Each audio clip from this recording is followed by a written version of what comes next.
Hey, Scott Grove here, and I want to give you a reminder to always inspect your veneer. Every leaf, top to bottom. I don't know how many leaves there are. So, been brought into a firm in Virginia here, helping them out with a veneer project.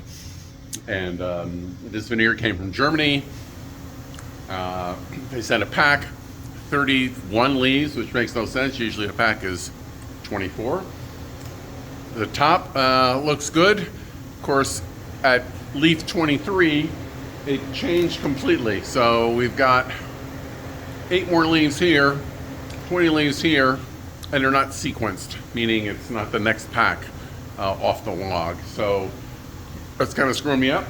In addition, the last 2 leaves, have this really bad split on the last 2 leaves, showing you that. And if you can see the sequence here, not even the same. Usually you look for some dominant grain change, and there's this hard stripe here like that sappy or lighter wood here that doesn't really exist on this side. So lesson here is look at every single leaf up and down, both sides, number them, keep track of them, and make sure that your pack is sequenced. And before you do anything, there you go, tip of the day. Happy veneering. Thanks. Subscribe, like, comment. Okay, bye.